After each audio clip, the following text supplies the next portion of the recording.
you guys along with trying to train my assistant's dog. A couple of days ago I had to have Kinder put to sleep. I just can't believe that I have a 4-year-old cat. Is this not just the cutest water bottle though? They brought me so much happiness.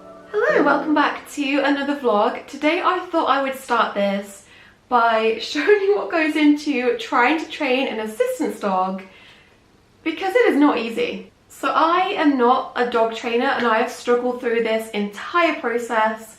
Obviously there was some things that I did expect to have to deal with, but it has been a journey. I have been working with various dog trainers on and off, and to be honest, mostly I've just felt entirely alone in this process. So I thought it might be interesting to show you what it looks like when I go out and try to train her. Most days we don't really do a whole lot because honestly, if you are someone that needs an assistance dog or a service dog, you're struggling with life. So most days it's mostly just making sure her needs are met, doing like basic training, making sure she's had a walk and stuff, and enrichment. And then if I can muster up the energy to try and do any assistance dog training on top of that, then I do. But to be honest, we had a massive break from it. Come here, touch. Good. We had a massive break from doing it because she is a teenager and we were working through some big issues that assistance dog training was just not even on the cards. So we are trying to ease back into doing it. I'm trying to be brave and go out there and do it. But it's not easy. So yeah, it is one of the hardest things I have ever attempted to do, and every single day I doubt myself whether I can even do it or not. So I just thought for entertainment purposes I would take you along. It's probably going to be just random clips with me doing a voiceover, because trying to handle a dog in a public space, and I know, good girl, trying to handle a dog in a public space and talk and film at the same time is impossible. So not going to do that, but I will try and do a little voiceover and yeah, take you guys along with trying to train my assistant's dog in the midst of her being a teenager and doing teenager things. Yeah, do you want this chicken? You touch? Touch? Yeah. Okay, so the first thing, and maybe the most important thing before even attempting to go out and do any assistance dog training, is making sure that your dog is not absolutely wired before you get there. So I'm just taking her over to the field and exercising her, playing with her, doing a bunch of things. She's still a very good girl whilst we're doing this. One of the best ways I found to actually get her energy out quickly, and she loves this, is playing with something called a flirt pole. She's got a pretty good drive for this. She loves this. And then just doing a bit of fetch, things like that, doing a bit of jumping over like the hay bales and things, just trying to get a bit of energy out of her, just so she's not completely unable to think and like way too active to actually go into a shop environment. Once she's got all of that out of her system, we can finally go to the garden centre. We're still doing mostly pet friendly places at the moment, and garden centres are great for this. So when we first get there, I'm just letting her sniff.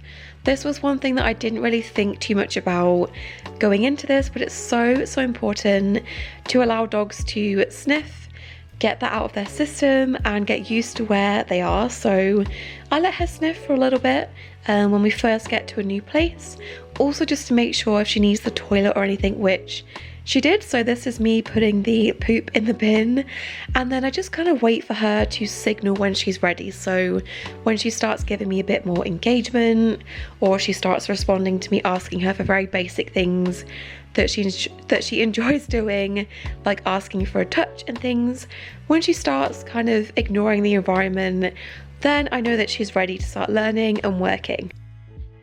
It's then at this point that I will put on her assistance dog vest, and we're just sat here kind of practicing doing some task work outside. So doing a little bit of an anxiety interruption thing, and then everything is in stages. So I'll then start to practice doing a bit of heel work outside, up and down near the shops, just where there's not as many distractions, just to make sure she's actually in the right frame of mind before going into the shop and not being able to heel at all. But she did really well walking up and down, heeling really nicely. I'm not having to constantly nag her and reinforce her as much. She's starting to heel for longer periods of time, which is really good. So yeah, a lot of practice of that, which doesn't look that interesting, but it's such a hard thing to teach them and have them do consistently. Then we just transition this to actually heeling into the shop, getting into the shop, and then heeling through the shop. And then I needed a wee. And one thing that I didn't really think to show her much when she was younger was actually going into public toilets with me. So it's taken her a bit of getting used to. There's so many weird noises and weird things in toilets, like hand dryers, that can be quite scary. The sound of other people moving around in the other cubicles is a bit weird to dogs, so I've started trying to get her used to that. And she's doing really good with that. So yeah, she came into the toilet with me. Then we both got sidetracked by the Halloween decorations. She doesn't sniff as much as she used to, but that's why we're still in pet friendly places, because the occasional thing will catch her eye and she will try and sniff it. So we both got a little bit distracted here, me especially, and doing this outside, she is much more distracted by like outside smells in garden centres, so she's a lot more sniffy outside. So that's just something that we are working on, trying to get her more engaged and not sniffing things as much.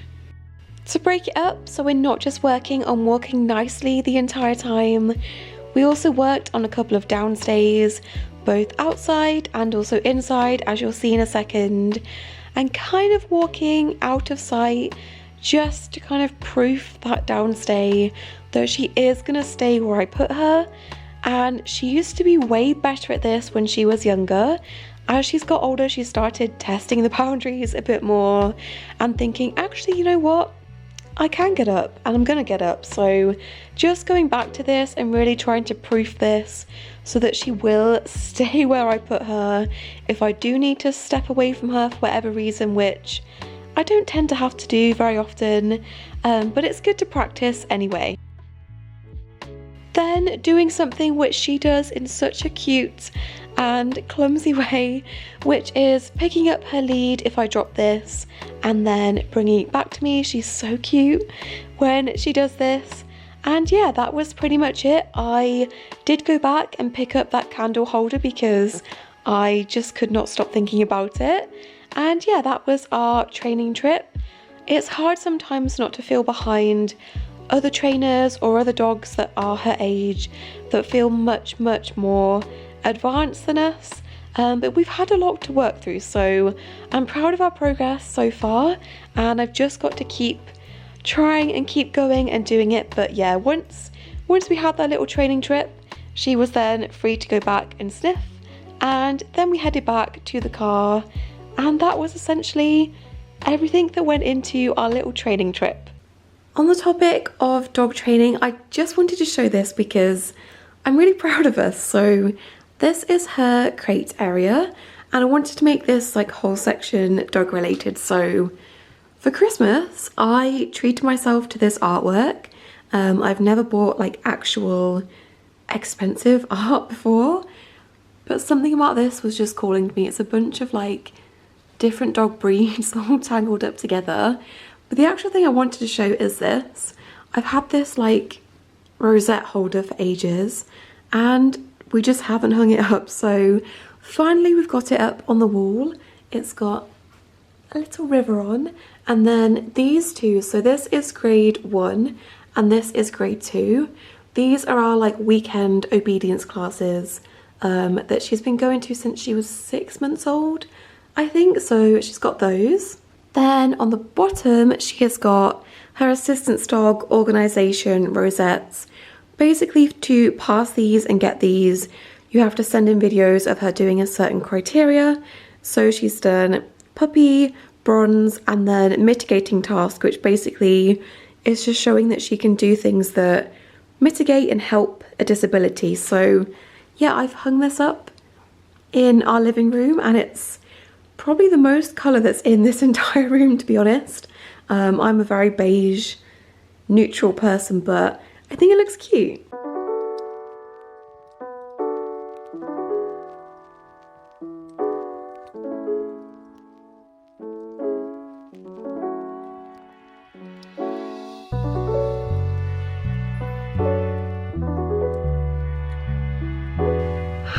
I'm not gonna cry because I've got it all out of my system at this point, but a couple of days ago I had to have Kinder put to sleep, and I got many more months with him than I was allowing myself to expect. As soon as he turned 2 years old, I was coming in here kind of preparing myself to either find him gone or find him needing to be put to sleep, and he carried on for many more months after his approximate 2nd birthday, so for that I am super grateful. But his body had just had enough. He had a number of things going on. I think he had a pituitary tumour, he also had a weird external tumour, and he was trying so hard to carry on, but as much as he was trying to eat, he just wasn't able to take food in, and he was getting very, very thin, and his back legs had stopped working. A couple of times I would come in here and find him kind of lodged upside down over something and like stuck with his back legs, which wasn't fair to him. So he was just tired, he'd had enough. So I took him to the vets and I said goodbye. So yeah, that is the catalyst to me stopping owning rats, was losing Kinder, waiting for that to happen, which sounds awful, but now I'm just left with tiffin and toast. And I've gone over this a number of times, but the ethical way to stop owning rats, if you want to, is to make sure those last couple of rats don't end up alone socially. So I have made an entire video going over how to ethically stop owning rats, and I'm going to be following that. There is a couple of ways that people tend to do this. Some people might wait until those last 2 rats are old and one of them passes away. For my situation and my rats, I don't think that's fair on them or fair on me. Just because I can't interact with them much because I am allergic, I don't think it's fair to keep them for another year until they are super old and then stress them with moving, possibly losing one of them, and then having to go through introductions. I think it's much fairer at this stage to do it whilst they're still young. So they will be going to their new home in a couple of weeks, and I know it's the right thing for them because they are closely bonded to each other. They care much more about each other and other rats than people. They have always been that way ever since I got them. I've tried to handle them and they have got a little bit better, but they just don't really care about human attention that much. They are much more rats than rats that want to interact with humans, which is completely fine. But because of that, I think it's much better for them to go somewhere together and have that support than wait and go alone. So yeah, I know some people would wait to do it differently and wait until they're old to find a new home for them. I would say just consider each individual rat in that situation, because I think they're gonna really rely on each other, going to a new home, having each other, doing introductions with their new friends, having that support from each other, because they can be quite nervous and they are bonded to each other. So I do think in their situation, not waiting until it's one of them left is the best thing for them. I have a lump in my throat talking about this more than I do talking about Kinder passing away, but I feel at peace with it. I've had months and months to come to terms with this, and it helps by going to a good friend of mine where I know they're going to have so much love and attention. She gets the best vet care for them, everything. And you might follow her on Instagram or TikTok or here on YouTube. And that is my friend Ashley, who is Faithful Rattos. She agreed months ago to take them, which has made this entire process so much easier, knowing they have a good place to go to where I'm going to get updates and see them. It's honestly just like the perfect fit, and she is obsessed with Burmese rats, so that just makes things better. So yeah, they are going to go and make friends with all of her male rats. She has got very, very similar care to what I've got, so they're not going to experience anything different. If anything, they're going to get more human attention because she's not allergic and she can actually handle them and interact with them more than I can with my allergies. So yeah, I will film that whole process in a separate video. I think it's really important to show this end section to stopping owning rats, as much as some people might not like the process or find it weird. I think it's really important to show how to responsibly stop owning rats, and that it's not a big, terrible, scary thing, and that they are going to be happy. They're going to have new friends, a new cage to explore, a new person to explore, 2 new people to explore.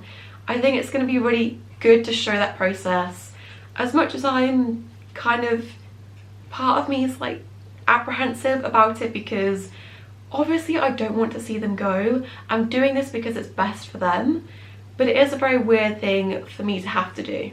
But I just wanted to pop on here in this vlog and let you know that Kinder has passed away, and I'm not just grieving him. The past couple of days I've also been thinking about every other rat that I've lost before him, and obviously the fact that I'm going to have to say goodbye to these boys. I told myself I was not going to cry.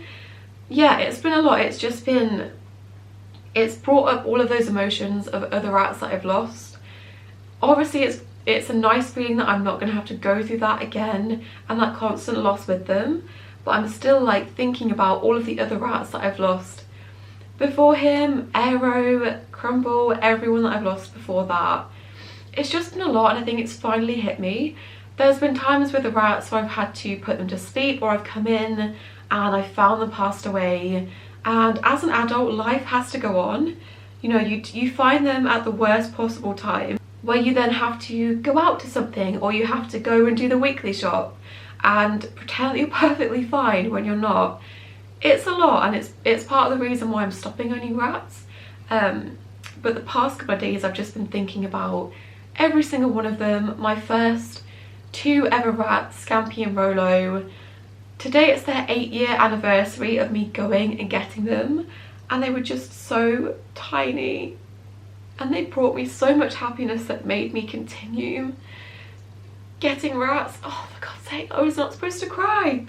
I've literally just done my makeup. They brought me so much happiness that persuaded me to continue owning rats past them, and I've had so many good memories with my rats over the years, and I think I'm just getting over the fact that I'm not going to be making them anymore. And then on the flip side, part of me is kind of, I always try and find a silver lining in things, that I'm excited to reshuffle this room and make it different and make it work for the chinchillas. I'm excited to get that bedroom back and redecorate that as a spare bedroom, so my mum can actually come and have somewhere to sleep, and my dad, when he comes, can have somewhere to sleep that's not just sleeping on the floor or the sofa. So there's a lot of mixed emotions in me at the moment, as you can probably tell. One minute I'm crying, the next I'm laughing, the next I'm happy. That is just me as a person. But yeah, I am going through it right now. I will probably cry again when I say goodbye to these boys. Happy tears, sad tears, but just thank you for loving Kinder, loving these boys, loving all of the rats I've had before. Please stick with me if you want to. I've got so many video ideas coming up. Some of them still rat videos, even though that is coming to an end. So yeah, I apologise. I tried my best not to cry. I don't want to cry in videos anymore, but yeah, just wanted to fill you in on what's happening with Kinder passing away, and then what's going to happen with these boys. They're going to live with my friend Ashley, and to be honest, I am just really excited for them to have better care than I can give them right now, because allergies puts a damper on that, and they're just going to have the best time with her.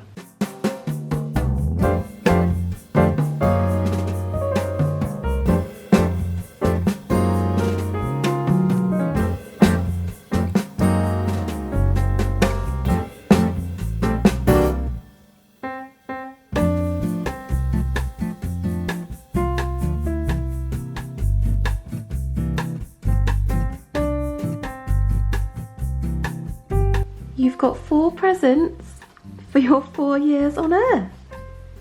We've got, so I've never heard of this, we've got some catnip, because I ran out, and I've never heard of this before. It's called matatabi, must be some type of catnip spray, so we'll see if he reacts to that. But then, he's already trying to get these. I got these, they're made for that like matatabi stuff again, and I only really buy him catnip toys because he doesn't really play or interact with most of the toys he did when he was a kitten, so do you want one? Let me get it for you. Just wait, because I don't want to cut your whiskers off.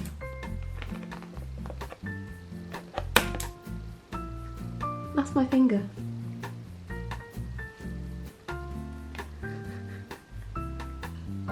I think he likes them. I just can't believe that I have a 4-year-old cat.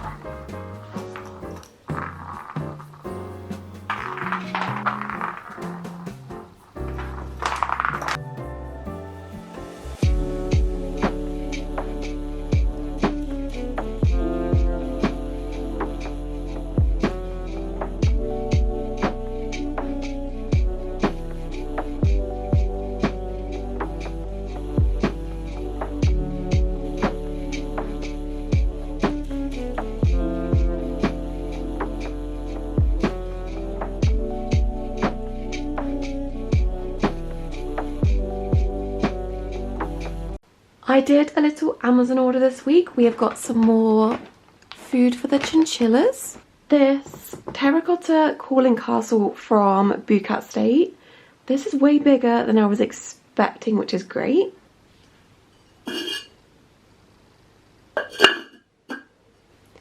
And then this, which is a water bottle holder, and it has a little mushroom on, so I had to get it. And I have used industrial Velcro with the mice for years to hold their water bottles up. There's a bit up there in the corner. The only issue with that is it does limit what you can put in that section. Everything has to be a certain height so they can actually access their water. You can't easily like change where that sits. And once they start digging and moving stuff, then they can't reach the water. So I've got this. Gonna see if I like using this any better, because yeah, I just want them to be able to access their water a lot easier without moving stuff around too much. So it also came with a bottle, which is quite good. Is this not just the cutest water bottle though? Oh my god, I'm obsessed. Hi Lily. So I don't know if anyone's going to find this as exciting as I do, but I have got an artist to design me a new banner for my channel and some new artwork. Not that there's anything wrong with this one. I'll tell you what is wrong. This laptop is on the way out, so I apologise if you can hear that. If you ever wonder why my videos are late, it's probably because my laptop just can't cope with life anymore. Relatable. Anyway, so this artwork is fine. I've had it for a couple of years. We've got a little Hubble, me, and then my old snake Roo. And I've basically I had all of these like separate artworks that I've pieced together onto this, and it's just not unified. It's just not the vibe that I'm looking for anymore. And obviously we don't have Roo anymore, so as much as I want her on there still, I wish that she was still here. It's not really representing what is on my channel, so yeah, I just wanted a fresh start, something different, just because we've had this one for a while, and I probably should have been screen recording this to show you better. Let me switch to that. So here it is. I am well and truly obsessed with this. It is everything that I asked for.